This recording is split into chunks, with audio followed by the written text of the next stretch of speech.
నమస్కారం తెలియజేస్తాను. ఇలా బండి సంజయ్ గారు రేవంత్ రెడ్డి గారు మాట్లాడుకొని ఇవాళ నేను హత్య చేయించే ప్రయత్నం చేసింది. ఆన్ బటన్ వస్తావా అన్న పైకన్నా పీటీఐ పైకి పైన బటన్ ఆన్ అవుతావు. ఇలా రేవంత్ రెడ్డి గారి నాయకత్వంలో total law and order failure అయిపోయింది అని చెప్పిన ఇలా ఏ విధంగా ఇలా అటాక్ చేసిండ్రో మీరు చూసిండ్రు. నేను అన్నది ఏంటిది, నేను ప్రజల పక్షాన నేను మాట్లాడినా.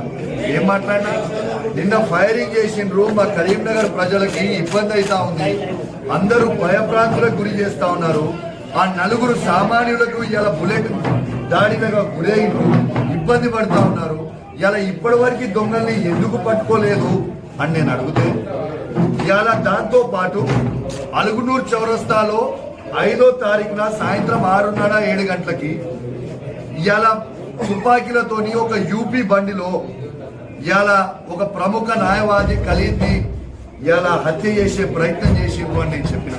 దానికంటే తప్పు నేనేమన్నా మాట్లాడిందా? నేను అడిగింది ఏంటిది, లా అండ్ ఆర్డర్ అనేది పూర్తి గాడి తప్పుతుంది. కరీంనగర్ జిల్లాలో లా అండ్ ఆర్డర్ పోతా ఉంది, ఇలా ప్రజలకి సేఫ్టీ లేదు. మీకు జస్ట్ ఈ అటాక్ అయ్యే కంటే ముందు చెప్పిన, నా మీద రెక్కి జరుగుతుంది, నన్ను హత్య చేయించే ప్రయత్నం చేస్తున్నారు అనేది మీకు జస్ట్ ప్రెస్ మీట్ లో ఇంతకు ముందే చెప్పిన. నేను లైవ్ సాక్షిగా అయిందా?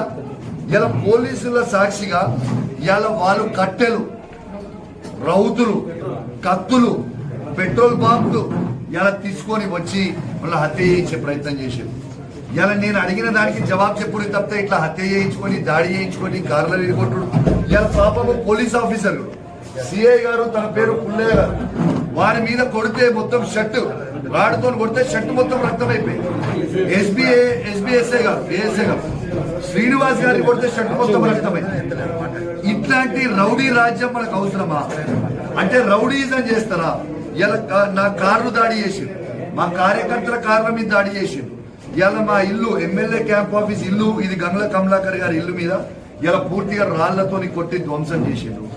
ఇవాళ ముఖ్యమంత్రి రేవంత్ రెడ్డి గారు, బండి సంజయ్ గారు ఇవాళ మరొకసారి ములాఖత్ అయిపోయారు అనేది క్లియర్. ఇవాళ మీకు క్లియర్ కనబడతాం. ఇవాళ నా మీద దాడి ఎందుకు చేస్తారండి? నేను చేసిన తప్పేంటిదండి?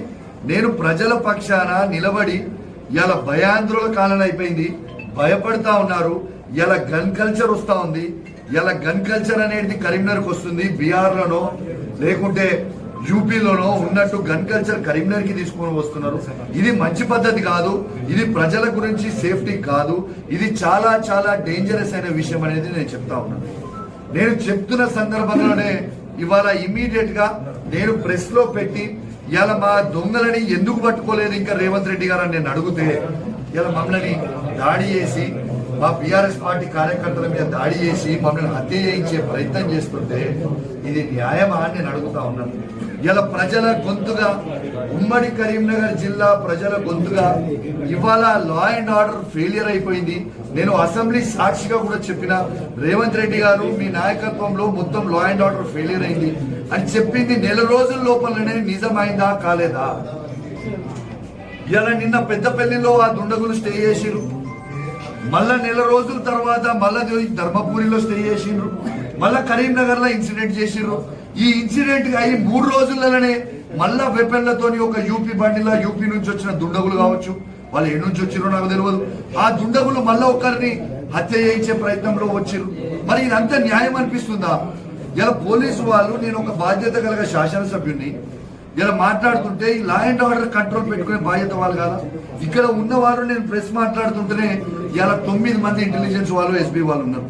వాళ్ళకి తెలియదా నేను చేసిన తప్పేముంది? మా ఇంట్లో మేము ఉన్నాము, మేము బయటికి కూడా పోలేదు. This is our house. మా ఎమ్మెల్యే క్యాంప్ ఆఫీస్ లో మేము ఉన్నాము. మేము చేసింది ఏదే, మేము ఏడా రెచ్చగొట్టే వ్యాఖ్యలు కూడా మేమేం చేయలేదే.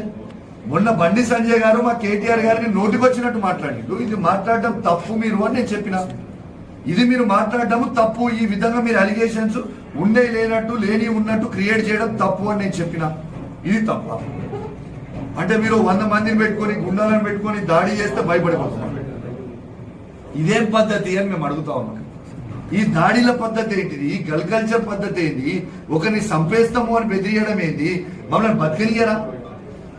ఇలా ఒక శాసనసభ్యుని మీదకే చంపడానికి వాళ్ళు వచ్చినప్పుడు సామాన్యుల ప్రజల పరిస్థితి ఏంటిది?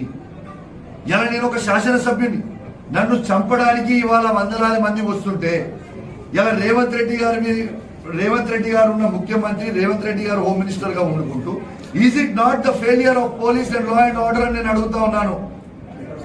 ఇది ఇంటెలిజెన్స్ ఫెయిలియర్ కాదా అని నేను అడుగుతా ఉన్నాను. ఇది ఏమి పద్ధతి అని నేను అడుగుతా ఉన్నాను.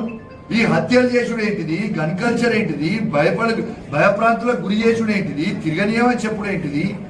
అంటే తిరగనీయరు, బయట తిరిగితే చంపేస్తారా ముందు? అంటే వాళ్ళైతే వాళ్ళ నోటికి వచ్చినట్టు మాట్లాడొచ్చు, వాళ్ళ నోటికి వచ్చినట్టు కేసీఆర్ గారిని తిట్టొచ్చు, వాళ్ళు నోటికి వచ్చినట్టు కేటీఆర్ గారిని తిట్టొచ్చు, వాళ్ళ నోటికి వచ్చినట్టు హరీష్ రావు గారిని తిట్టొచ్చు. మేము తిరిగి వాళ్ళని అడుగుతూ వాళ్ళని చంపేస్తారా?